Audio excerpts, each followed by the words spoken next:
మహాగణాధిపతయే నమః. ఓం గురుభ్యో నమః. ఓం శ్రీమాత్రే నమః. పరమేశ్వర స్వరూపమైనటువంటి జ్యోతిష, వాస్తు మరియు ఇతర అనేకమైనటువంటి శాస్త్రములను మనకు అందించినటువంటి మహర్షులకి నమస్కారం.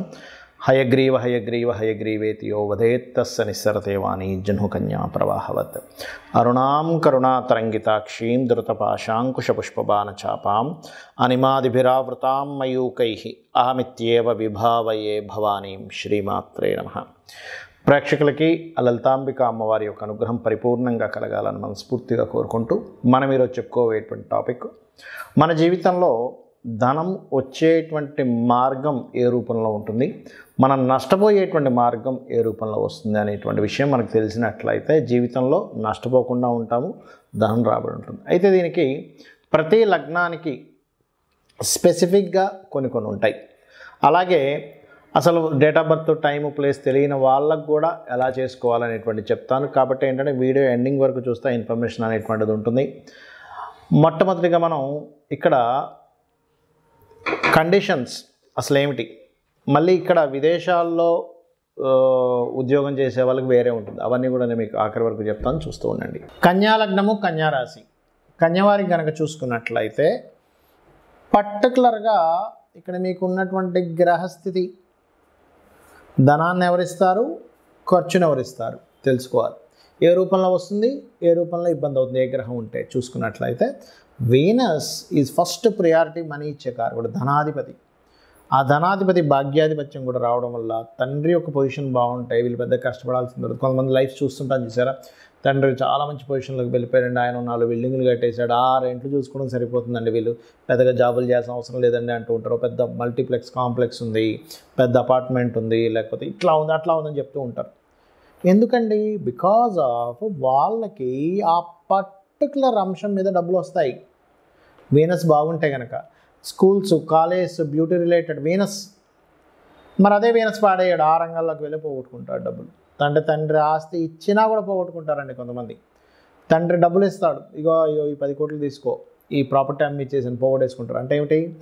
తండ్రి ద్వారా మీకు డబ్బులు వచ్చాయి, కానీ శుక్రుడు పాడయ్యాడు, దయచేసి దాంతో బిజినెస్లు చేయకండి. సెకండ్ ఎవరు? పంచమాధిపతి శని బాగున్నాడు అనుకోండి. శని బాగుంటే కన్యాలగ్నం వాళ్ళకి ఈ చిట్స్ నడిపిస్తూ ఉంటారు, లేకపోతే డైలీ వేజ్ డబ్బులు ఇస్తూ ఉంటారు, ఇట్లా నడిపిస్తుంటారు చూసారా, మా ఫైనాన్స్ రిలేటెడ్. శుక్రుడు శని ఇద్దరు బాగున్నారనుకోండి, ఫైనాన్స్ రిలేటెడ్ మూలంగా డబ్బులు వస్తాయి, అది గుర్తుపెట్టుకోండి. అట్లాగే మరొక విషయం ఏంటంటే ఇక్కడ ఈ శని, శుక్ర మోస్ట్ ప్రామినెంట్ రోల్ ప్లే చేస్తుంటాడు మీ యొక్క దీంట్లో. అయితే ఇక్కడ చంద్రుడు పూర్వజన్మ కర్మతో లింక్ అయిపోయి ఉంటాడు మీకు. అంటే ఈ చంద్రుడు కనుక బాగున్నాడా, మీరు ఇంకా ఫుడ్ ఇండస్ట్రీలో అద్భుతంగా వెళ్ళిపోతారు. చంద్రుడు, శుక్రుడు బాగున్నాడు అనుకోండి, బ్యూటీ ఇండస్ట్రీలో అద్భుతంగా వెళ్ళిపోతారు. ఈ ముగ్గురు బాగున్నారనుకోండి, ఇంకా తిరగలేదు. దేశ విదేశాలు, ఇక్కడ కాదు అక్కడ కాదు అంతా వెళ్ళిపోతుంటారు. ఎప్పుడు సన్ కూడా బాగుంటాయి. కానీ అదే సన్ పాడయ్యాడు అనుకోండి, నేను చూశాను కన్యాలగ్నం సన్ పాడైపోయాడు, హాస్పిటల్స్ పెట్టి, హాస్పిటల్స్ కూడా చాలామంది ఏమనుకుంటాం, హాస్పిటల్కి ఏంటండి ఇంక పేషెంట్స్ డబ్బులు కోట్లు సంపాదిస్తారనుకుంటాం. ఒకటి గుర్తుపెట్టుకోండి, ఏ రంగము కూడా వాళ్ళకి కలిసి రావట్లేదు అంటే వాడు బంగారం ఏమైనా సరే పోతుందండి. నేను చూసా, బంగారంలో నష్టం ఏమైంది సార్ అనుకుంటారు, పోతాయి. ఎందుకంటే కాస్ట్ ఆఫ్ దానికి ఒక షోరూమ్ పెడతారు, దానికంటే ఒక రెంట్ ఉంటుంది, అక్కడ మనుషుల్ని పెట్టుకుంటారు, కరెంటు బిల్స్ ఉంటాయి, ట్యాక్సెస్ ఉంటాయి, ఇన్వెస్ట్మెంట్ ఉంటుంది. సేల్స్ తక్కువ ఉందనుకోండి, మిగతా బంగారం షాపులు అన్నీ నడుస్తుంటాయి, సేల్స్ తక్కువ ఉందనుకోండి పోతుంది. ఎందుకు? ఈ కన్యాలగ్నానికి గురువు బాధకుడు. ఈ బాధకుడు గనక పాడై ధనస్థానాల్ని పాడు చేశాడు, అయిపోయింది, క్లోజ్. బంగారం పెట్టినా రాదు. కానీ ఇదే శని గనక బాగున్నాడు ఈ జన్మజాతకంలో, సాటర్న్ కనుక బాగుంటే స్క్రాప్ అమ్ముతారు చూసారా కొంతమంది, చెత్త వాళ్ళు మొత్తం తీసుకొచ్చి స్క్రాప్ అమ్ముతూ ఉంటారు. ఆ పెద్ద స్థలంలో పెద్ద గోదాంలో చేసి అందులో ఆ స్క్రాప్ని తీసుకెళ్ళి ఇంకో దగ్గర కంపెనీస్కి పంపిస్తుంటారు. చెత్తను అమ్మినా సరే డబ్బులు వస్తాయి కన్యాలగ్నానికి శని బాగుంటాయి. అదే కన్యాలగ్నానికి రవి గురువులు కనుక పాడయ్యారంటే బంగారం అయినా సరే డబ్బులు రావు, గుర్తుపెట్టుకోండి. ఇది చాలా గొప్ప కాంబినేషన్ కన్యాలగ్నానికి. అంటే ఇక్కడ ఏమిటి, అసలు ఏ ప్లానెట్ ఇస్తుంది, ఇది మోస్ట్ ఇంపార్టెంట్. చంద్రుడు ఇస్తున్నాడు అనుకోండి మీకు లాభాధిపతి, అది పూర్వజన్మ కర్మతో లింకప్ అయి ఉంటుంది. అప్పుడు ఏంటి ట్రాన్స్పోర్టింగ్స్ అని, లేకపోతే కంప్యూటర్స్ అని, సాఫ్ట్వేర్ అని అలా వచ్చేస్తుంది. అయితే ఇక్కడ ఏంటంటే ఎప్పుడు కూడా ఒక విషయం మీరు గుర్తుపెట్టుకోవాల్సింది, యోగం ఉంది, దశ ఉంది, కానీ గోచారం అనుకూలించట్లేదు. ఆ టైంలో కొంచెం జాగ్రత్తగా ఉండాలి. ఎక్కువ ఇన్వెస్ట్మెంట్స్ చేయకూడదు, స్లోగా ఉండాలి. కానీ తప్పదండి, ఒక్కోసారి ఇన్వెస్ట్మెంట్ చేయాలండి. అప్పుడు రెమెడీ చేసుకుంటే ఇన్వెస్ట్మెంట్ చేయాలి, లేదా మంత్రం చేసుకుంటే ఇన్వెస్ట్మెంట్ చేయాలి. ఎందుకంటే కన్యా మిథున లగ్నాలు బిజినెస్ రిలేటెడ్ సంబంధించిన లగ్నాలుగా చెప్తూ ఉంటారు. మరి అలాంటప్పుడు దాన్ని ఎట్లా ట్యాకిల్ చేయాలనే దాని మీద అప్పుడు ఏ గోచారం నడుస్తుంది, రైట్, నేను ఇప్పుడు ఇన్వెస్ట్మెంట్ చేద్దాం అనుకుంటున్నాను, ఇన్వెస్ట్మెంట్ మీద ఏదైనా పాపగ్రహ సంబంధం నడుస్తుంది, అదే నేను దానికి దానం ఇచ్చుకుంటాను. లేదా అలా కాదండి, శుభగ్రహ సంబంధం నడుస్తుందా, ఫైన్, నో ప్రాబ్లం. కానీ శుభగ్రహ ఇన్వెస్ట్మెంట్ పెద్దగా పెట్టట్లేదు, కానీ డబ్బులు కూడా రావట్లేదు అంటే ఏంటి, దేన్ని స్ట్రెంథెన్ చేసుకోవాలి. ఇక్కడ ఏంటంటే జ్యోతిషాస్త్రం ఎప్పుడు కూడా ఏం చెప్తుందంటే, మిమ్మల్ని మీకు మీరుగా చేసుకోవచ్చు. ఎక్కడో ఏదో డబ్బులు కట్టేసి విపరీతంగా డబ్బులు పోగొట్టుకుంటున్నామండి, కాదు. జ్యోతిషాస్త్రం భయపెట్టేదో భయపడేదో కాదు. ఈ ప్లానెట్ ఎట్లా ఇస్తుంది, ఎలా ఇస్తుంది మీకు డబ్బులు, ఏ మార్గంలో ఇస్తుంది, ఎప్పుడు ఇస్తుంది అనే దాని మీద ఈ గోచారము, మహాదశలు ఎందులో ఇస్తుంది. ఇందులో మీకు డబ్బులు వస్తాయి అంటే మీకు ఖచ్చితంగా గోచారం అనుకూలించకపోతే కొన్ని డబ్బులు వస్తాయి, అనుకూలిస్తే అద్భుతంగా వస్తాయి. మినిమం బండి నడుస్తూ ఉంటుంది. ఇందులో మీకు డబ్బులు రావట్లేదంటే మీకు మార్కెట్ బాగున్నా ఏమున్నా అసలు రావండి. ఏదో మార్కెట్ అద్భుతంగా ఉంటే ఏదో అందరితో పాటు అందరికో 100 రూపాయలు వస్తే మీకు 10 రూపాయలు రావచ్చు. బట్ ఏంటంటే మార్కెట్ బాగున్నా బాగోపోయినా మీకు బాగా డబ్బులు రావాలంటే మీ ధనాధిపతి ఎవరో తెలుసుకొని మీరు ఎక్కువగా లక్ష్మీ అష్టోత్తరం చదువుకోవడము, వెంకటేశ్వర స్వామి నామస్మరణ చేయడము, గోవులకి బెల్లం తినిపించడము, తీపి చపాతీలు తినిపించడము, గోంగూర తినిపించడం.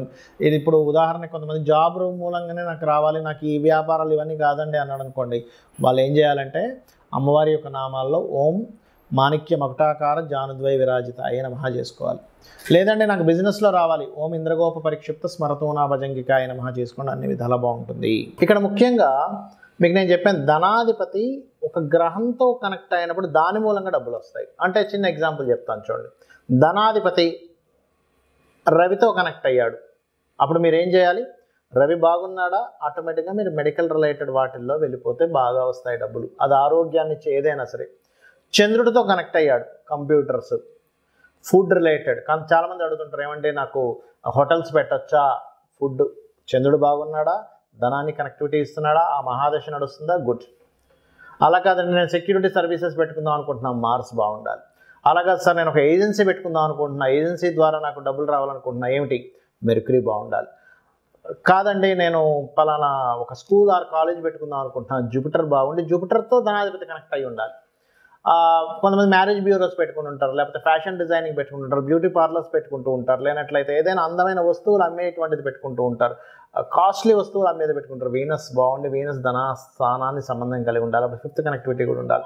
అయితే ఇక్కడ ఏంటంటే ఎప్పుడు కూడా ప్లానెట్ బలం ఎంత ఉంది, అది పాపకర్తెల్లో ఉందా, శుభకర్తెల్లో ఉందా, ఈజ్ మోస్ట్ ఇంపార్టెంట్. కొంతమంది ఏం చేస్తారు, కన్సల్టెన్సీ సెంటర్స్ పెట్టుకుంటారు, అంటే వీళ్ళు జాబులు ఇప్పిస్తూ వాళ్ళు అందులో కొంత కమిషన్ తీసుకుంటారు. అలాంటప్పుడు శాటర్న్ బాగుండాలి. రాహు ఉన్నాడు అనుకోండి, ఉదాహరణకి రాహు ఏంటి, విదేశాలకు వెళ్ళి ధనం సంపాదించడము, అట్లా. కొంతమంది ఆధ్యాత్మికమైనటువంటి చింతన, పూజలు చేస్తూ పౌరహిత్యంలో ఉంటారు. అప్పుడు కేతువు వాళ్ళకి బలంగా ధనయోగాన్ని ఇవ్వడం, కేతువు గురువు ఇద్దరు కలిసి ధనయోగాన్ని అద్భుతంగా ఉంటుంది. అంటే ఇక్కడ ఏమిటంటే ఒకటి గుర్తుపెట్టుకోండి, ఈ కాంబినేషన్ ఏదైతే ఉందో ఈ కాంబినేషన్ రిజల్ట్ మీద ఆధారపడి ఉంటుంది.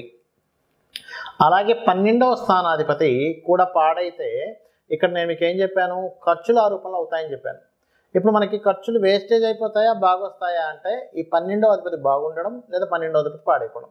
సేమ్ ప్యాటర్న్ మీరు ఏం చేయాలి, 12వ అధిపతి కనుక రవితో ఉండి పాడైపోయాడు అంటే మీరు తండ్రి యొక్క బాధ్యతలు మీ మీద పడడం వల్ల, తండ్రి సరిగ్గా స్టెబిలిటీ లేకపోవడం వల్ల మీరు ఆ బాధ్యతలు ఖర్చు పెట్టేస్తుంటారు మీ డబ్బులని.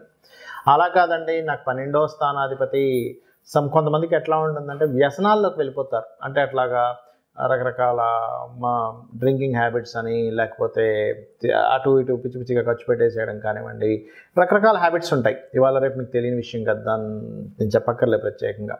అట్లా ఆ రకంగా అయిపోతూ ఉంటుంది. లేదండి, కొంతమందికి ఏమవుతుంది, ఎక్కువ తిరగడం ద్వారా స్పెండ్ చేస్తుంటారు, ఆ టూర్ అంటారు, ఈ టూర్ అంటారు. మూన్ 12వ స్థానంతో ఉంటే అప్పుడు అది అట్లా. మార్స్ అనుకోండి, అనవసరమైన గొడవల్లో ఇరుక్కొని ఆ కేసెస్ చుట్టూ తిరుగుతుంటారు. జూపిటర్ అయినా సరే కోర్టు కేసెస్ చుట్టూ తిరుగుతుంటారు. వీనస్ అనుకోండి, అనవసరమైన చెడు స్నేహాలు, అట్లాంటి వాటి ద్వారా. మెర్క్యూరీ పాడయ్యాడు అనుకోండి, ఉదాహరణకి మీకు 12వ స్థానాన్ని మెర్క్యూరీ పాడు చేస్తూ మెర్క్యూరీయే పాడయ్యాడు, మెర్క్యూరీతో కాంబినేషన్స్ వచ్చాయి అన్నప్పుడు పాడైతేనేమో అనవసరమైన బిజినెస్ ఇన్వెస్ట్మెంట్స్ వల్ల మీకు ఇబ్బంది కలుగుతూ ఉంటుంది. అదేవిధంగా జూపిటర్ అయితే ఏమవుతుందంటే కొంతమంది ఏం చేస్తారంటే కొన్ని ఈ జూపిటర్కి కోర్టు కేసెస్ అని చెప్పాను ఆల్రెడీ, వీనస్ అయితేనేమో వ్యసనాలు అని చెప్పాను, శని అయితే రోగాలకు పెడుతూ ఉండాల్సి వస్తూ ఉంటుంది. లాంగ్ టర్మ్ ఇన్వెస్ట్మెంట్ చేస్తూనే ఉంటారు, ఒక కంపెనీ పెడతారు, కొన్ని సంవత్సరాలు జరిపి ఇన్వెస్ట్మెంట్ చేస్తూ ఆ ఉన్న ఆస్తులు మొత్తం అమ్మేసుకుని దానికి పెట్టాల్సి వస్తూ ఉంటుంది.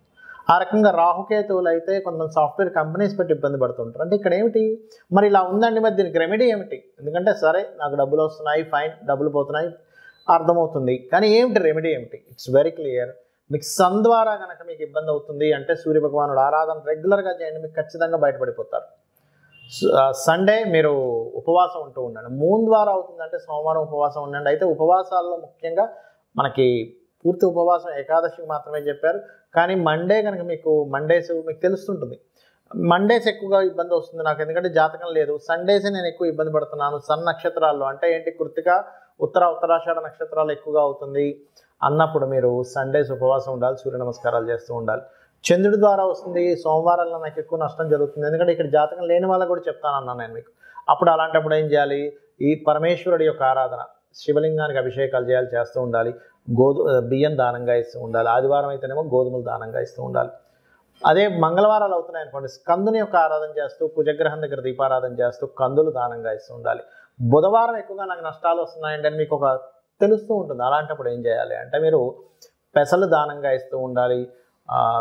అదేవిధంగా గోవులకి గోంగూర తినిపిస్తూ ఉండాలి. అదేవిధంగా గురువారం అవుతుంది అనుకోండి, శనగలు దానంగా ఇవ్వడము, నవగ్రహాల్లో గురుగ్రహం దగ్గర దీపారాధన చేయడం. శుక్రవారం ఎక్కువ అవుతుంది అనుకోండి, బొబ్బర్లు దానంగా ఇవ్వడం, అమ్మవారి ఆరాధన చేయడం, అమ్మవారి ఆలయాలకు వెళ్ళడం. శనివారం అవుతుంది అనుకోండి మీకు ఈశ్వరారాధన చేయడము, లేదా ఆంజనేయ స్వామి ఆరాధన చేయడము, నువ్వులు దానంగా ఇవ్వడము. శనికి సంబంధించిన ఎక్కువగా ఇబ్బంది ఉందనుకోండి, నూనెలో మీ ముఖాన్ని చూసుకొని దాన్ని చక్కగా బాటిల్లో వేసి ఈశ్వరాలయంలో దీపారాధన కోసం ఇవ్వండి, ఖచ్చితంగా మీ దోషం అనేటువంటిది పోతుంది. రాహుకేతువులు అయితే రాహుకేతువుల దగ్గర దీపారాధన చేస్తూ గణపతి మరియు దుర్గాదేవి యొక్క ఆరాధన చేస్తూ ఉండాలి. ఇలా గనక చేసినట్లయితే మీరు 100% ఖర్చుల నుంచి బయటపడతారు, సంపాదన అనేటువంటిది పెరుగుతుంది. అయితే ఇక్కడ ఏంటంటే ఒక మంత్రం బలంగా మీరు కనుక చేయగలిగితే, ఒకవేళ అప్పులున్నాయి, ఓం అపర్ణాయే నమః, అదేవిధంగా ఓం సంపత్కరీ సమారూఢ సింధుర వ్రజ సేవితాయ నమః, ఖచ్చితంగా మీకు ఫైనాన్షియల్ గ్రోత్ పెరుగుతుంది. దీంతోపాటు ఇంకా వీలైతే కనుక ఓం ధర్మాధ్యక్ష ధనాధ్యక్ష ధనధాన్య వివర్ధనీయ నమః, ఇవి చేసుకుంటూ మీరు ఒకవేళ నేను బిజినెస్ లైన్స్లో ఉన్నానంటే, బిజినెస్ ఎదుగుదల కావాలి అనుకునేటువంటి వారు ఓం ఇంద్రగోప పరిక్షిప్త స్మరతోనా భజంగికాయ నమః అనేటువంటి మంత్రం కనుక చేసుకున్నట్లయితే 100% మీరు సక్సెస్ అయి తీరుతారు, సక్సెస్ని మీరు పొందుతారు.